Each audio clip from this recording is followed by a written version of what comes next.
Kita mau tumbuhkan satu tantangan. Ada nggak Indonesia yang berpikir? Oleh karena itu forum ini menamakan diri menemukan kembali Indonesia. Perhimpunan untuk menemukan kembali Indonesia. Yaitu Indonesia yang berpikir di awal kemerdekaan. Jadi teman-teman tentu yang ikut podcast ini, saya kira ada ratusan ribu yang lagi nonton. Coba kita ucapkan satu janji bahwa kita ingin menuntun kembali bangsa ini dengan pikiran-pikiran.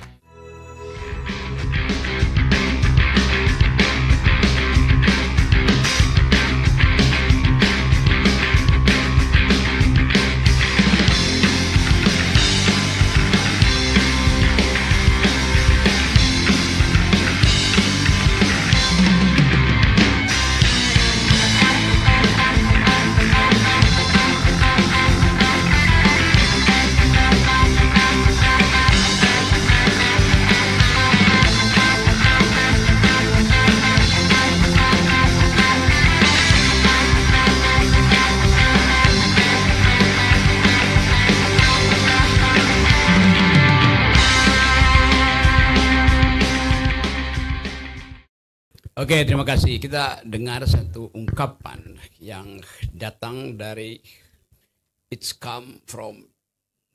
dari hati seseorang yang selama ini memendam kepedihan karena partainya justru dirusak oleh kadernya sendiri. Kan itu sesuatu yang sangat eksistensial, goresan di situ tuh. Dan kita ingat Bung Karno lagi bahwa Bung Karno bilang, beri saya 10 pemuda, saya bangkitkan Indonesia. Ternyata negeri ini dibangkrutkan hanya oleh satu pemuda yang adalah anaknya dia. Jadi tadi Salsa mulai dengan kebangkitan dan kebangkrutan. Satu dialektika yang bagus sekali untuk memulai evaluasi. Jadi saya terima kasih Pak Hasto mau berbagi dengan cara yang sangat terstruktur. Mengucapkan kritik tapi dengan cara yang terukur. Itu yang kita inginkan. Dan hari ini 20 Mei tetap kita akan ingat itu sepanjang masa hal-hal yang baik dari bangsa ini. Bung Karno membangun jembatan kemanusiaan dari Asia sampai Afrika di konferensi Asia Afrika tahun 55. Itulah satu-satunya monumen yang membuat bangsa ini dihormati di dunia. Itu dasarnya. Saya pergi ke Eropa Timur semester lalu dan orang masih bicara tentang 25 April 1955, yaitu konferensi Asia Afrika. Jembatan kebudayaan, jembatan keadilan, jembatan kemanusiaan dibuat oleh Bung Karno dari Asia menembus Afrika. Sementara seseorang yang mengaku tetesan Bung Karno, dia hanya membuat jembatan penyeberangan dari istana ke rumahnya. Jadi bayangkan, jembatan layang dibuat oleh Jokowi hanya untuk memisahkan dua kegiatan, yang satu dari Pluit, tempat para kapitalis, menuju ke area kumuh di pinggir Kali Angke. Itu juga jembatan. Tapi itu jembatan layang untuk menghindari orang melihat ketidakadilan di Angke dan langsung tiba di Pantai Indah Kapuk. Kalau Anda nyebrang ke situ, itu jembatan yang dibikin Jokowi itu. Untuk menutupi kekumuhan Jakarta. Bayangkan. Ide yang membangun jembatan terlihat secara fisik dalam upaya menutupi kebangkrutan. Sementara Presiden Soekarno membuat jembatan pikiran dunia. Jadi kita ingin bedakan itu. Dan ini adalah janji kita untuk setiap saat di mana ada isu yang tiba-tiba meletup, kita mau akses isu itu dengan kemampuan intelektual. Jadi kepemimpinan memerlukan tuntunan intelektual. Nah itu yang ingin kita ingat hari ini. Dan itu justru yang kita krisis hari ini. Karena Salsa menerangkan bahwa generasi dia itu kehilangan harapan. Karena oleh Jokowi dianggap bahwa udahlah cukup 9 tahun yang dibiayai negara. Yang lain itu tersier.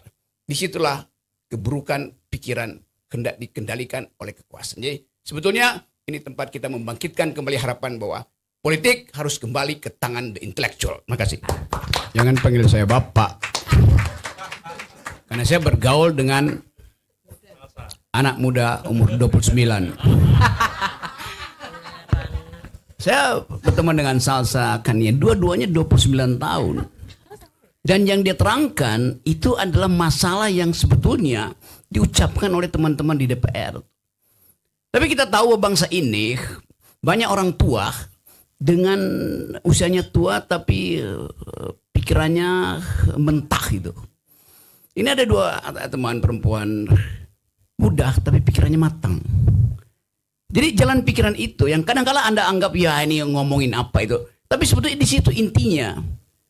Karena tadi mulai mengucapkan sesuatu yang secara samar-samar kita tahu bahwa negeri ini pernah disusun oleh sejumlah pikiran bermutu termasuk Tan Malaka atau apalagi oleh Tan Malaka yang merumuskan ide republik, yang mengajarkan kita untuk percaya pada logika daripada pada mistik, yang menginginkan negeri ini dihuni oleh pertengkaran pikiran bukan oleh manggut-manggut.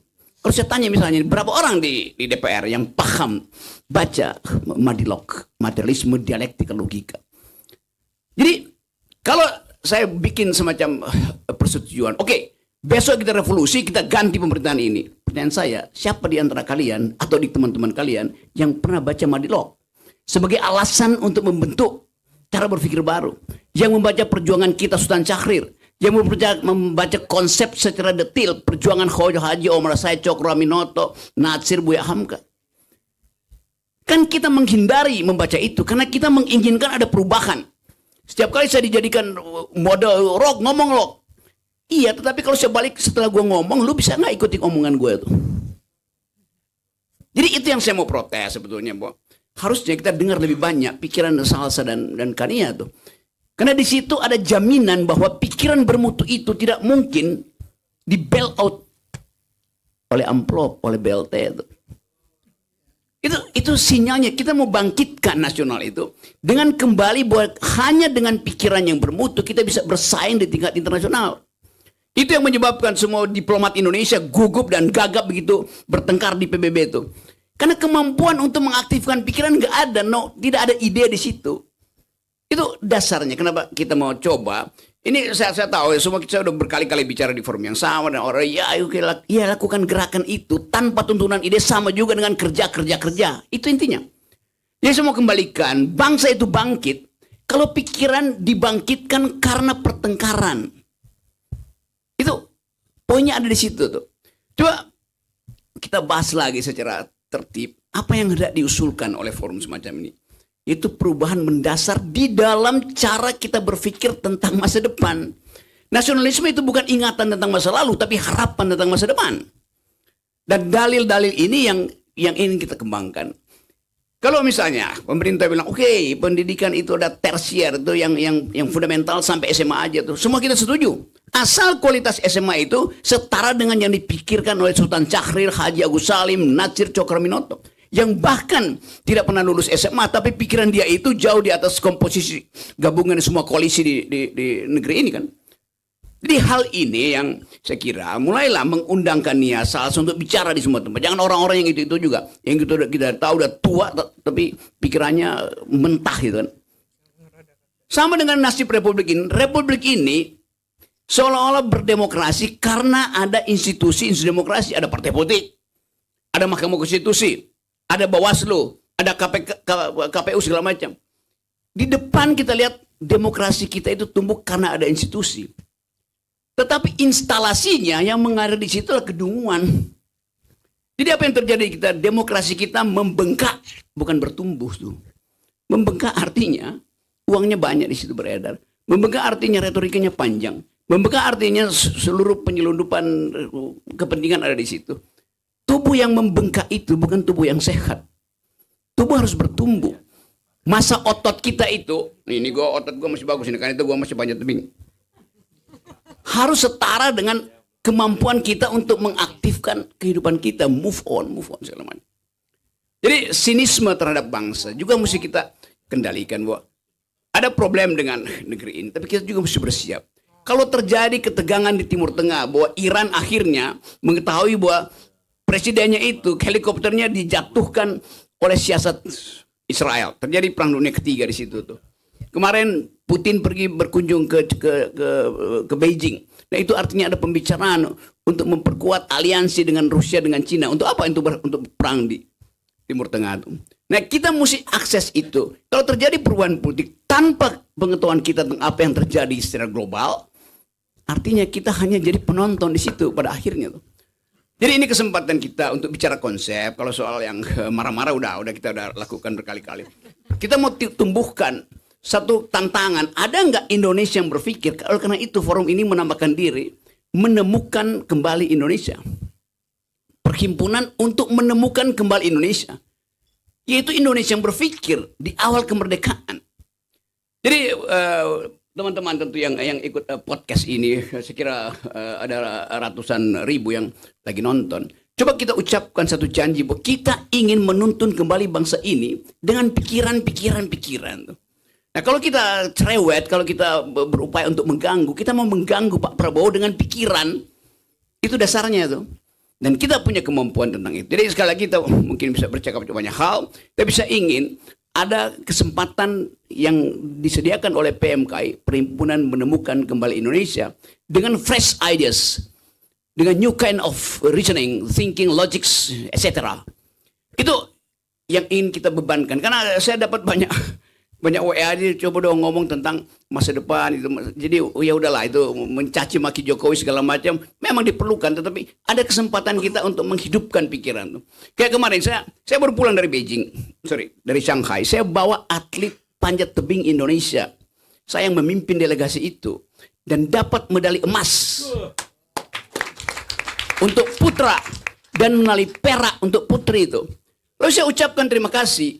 Saya bilang terima kasih pada rakyat Indonesia yang telah membantu memberi semangat sehingga saya bawa pulang emas dan perak ke sini. Terima kasih buat Menpora, terima kasih buat Presiden Jokowi. Ini caci maki, saya kenapa ngucapin terima kasih pada Jokowi coba? Loh saya ngomong dari luar negeri. Supaya luar negeri tahu bahwa ada struktur negara di Indonesia. Kalau di sini saya tiap hari saya hajar Jokowi kok. Jadi bayangkan kepicikan orang itu tuh. Masa saya di luar negeri caci maki Jokowi? Ini orang gila tuh. Jadi poin ini yang membuat kita sekarang ini orang Rok gue ikut lu. Tapi kalau gue bikin sesuatu yang nggak menyenangkan dia caci maki gue. Nah otak lu nggak nyampe harinya. Kan begitu. Banyak mereka juga yang menganggap ya Rocky Gerung itu cuma cari sense. Enggak, serius saya bilang bahwa di luar negeri kita jaga bangsa ini.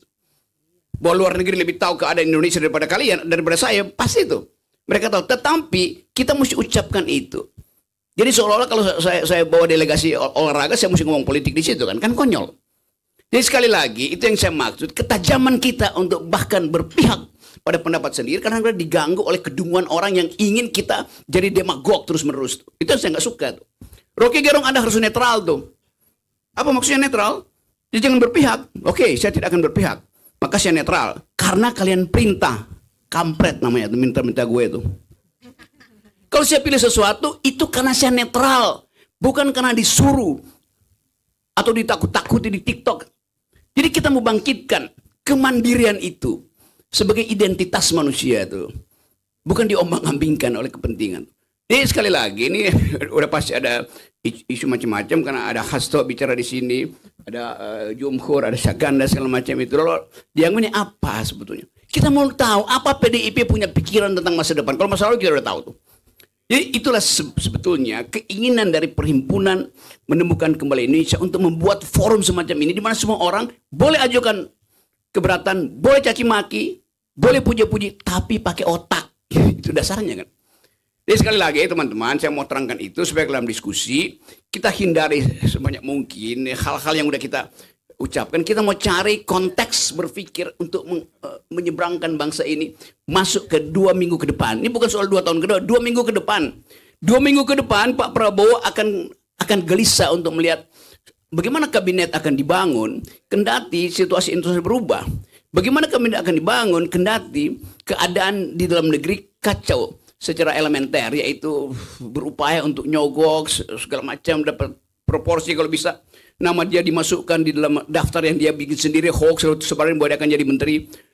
Jadi kita mau lihat sebetulnya bangsa ini dari satu kacamata, yaitu pikiran. Nah, bangsa yang berpikir, bangsa yang masa depannya panjang. Bangsa yang gagal berpikir, bangsa yang bahkan masa lalunya dia nggak mengerti lagi tuh. Itu kira-kira Perhimpunan Menemukan Kembali Indonesia adalah perhimpunan untuk mengembalikan pikiran sebagai dasar dari politik. Terima kasih. Oke, terima kasih teman-teman. Saya dapat satu ide bahwa ada kemarahan yang berkelanjutan Tetapi semua kemarahan di dalam politik dia harus dilembagakan tuh, dalam bentuk organisasi, gerakan yang ada pemimpin, dan itu yang sedang kita aktifkan. Namun sekali lagi semua itu harus dihasilkan dari pendalaman pemikiran, itu dasarnya tuh. Supaya seluruh gerakan ini bisa kita jahit, tapi kalau nggak diobras dia berantakan juga. Jadi bayangkan aja, ini kita jahit, tapi kita mesti obras dengan pikiran, dengan konsep yang utuh tadi. Raslina, ini Mbak Lina ini teman saya. Anda mungkin nggak kenal, Mbak Lina ini aktris, model, pragawati, pemain film, sinetron segala macam itu di tahun-tahun 90. Kemudian berupaya untuk menempuh tantangan yang lebih besar itu. Bukan sekedar jadi aktris di depan layar kaca, tapi dia mau jadi seorang aktris secara nasional di wilayah politik. Nah, hal-hal semacam ini yang kadang-kala kita anggap, yo apa sih Anda perempuan segala macam tuh. Dulu orang bilang bahwa perempuan itu kalau mereka bicara itu mending kita tutup kuping aja. Mereka dianggap the unspeakable. Sekarang mereka the unstoppable, nggak bisa dihentikan lagi. Karena pada perempuan terletak seluruh beban negara ini. Kalau kita bikin piramida sosial, di paling atas adalah kapitalis, paling bawah ada proletar yang paling menderita. Perempuan itu proletarnya proletariat. Yang paling menderita karena setiap kebijakan diubah regulasi dengan titik koma, itu lalu berakibat pada loyang mak-mak, pada dompet mak-mak, pada penggorengan mbak-mbak. Jadi semua hal yang kita ucapkan itu dimengerti dengan baik oleh perempuan. Jadi jangan ajarin perempuan teori keadilan John Locke, John Rawls atau John Mukidi. Mereka tahu dari depan pintu rumah itu ada yang ketidakadilan. Jadi sekali lagi saya senang bahwa kita akan bertemu terus-menerus, tapi saya ingin ada kualitas pembicaraan di atas ini nanti berikutnya tuh. Supaya kita bisa organisir, kita katakan tadi, oke, kami punya konsep tuh. Jadi bukan sekedar menjadi tadi penyaing dari kekuasaan. Jadi kalau ada yang disebut memang kitchen cabinet atau shadow cabinet itu, membayang-bayangi kekuasaan yang biasa disebut parallel politics, itu lebih tepat. Kita bukan membayang-bayangi kekuasaan, kita adalah politik yang paralel dengan kekuasaan menuju kehidupan yang mungkin akan bertabrakan nanti. Itu perlu kecerdasan pikirannya. Sekali lagi, teman-teman mahasiswa, tadi ada yang dari BEM, dari Universitas Indonesia, saya kasih kritik karena saya langsung mau mengatakan supaya tumbuhkan pikiran yang bukan mengutip-ngutip headline koran. Kita mau keluar dari soal itu. Do think the unthinkable. Itu dasarnya. Jadi teman-teman sekalian, saya terima kasih dari Serikat Demokrasi Indonesia, ada ketuanya Salsa aktif di situ, ada Kania tuh. Ini dua teman saya yang berupaya untuk mengaktifkan pikiran negeri itu hanya dengan melalui revolusi. Tadi Salsa pakai jari-jari diketik-ketik. Jadi tolong ikutin podcast dari Malaka Project, Kania yang pimpin itu. Ada misunderstanding dipimpin oleh Salsa, dan semua kita ingin mendengar justru dari perspektif mereka supaya tadi kita well equipped untuk menghasilkan the next generation itu. Jadi terima kasih teman-teman. Kita ketemu lagi di kesempatan yang lebih berguna dan lebih tajam untuk menghasilkan perubahan. Assalamualaikum warahmatullahi wabarakatuh.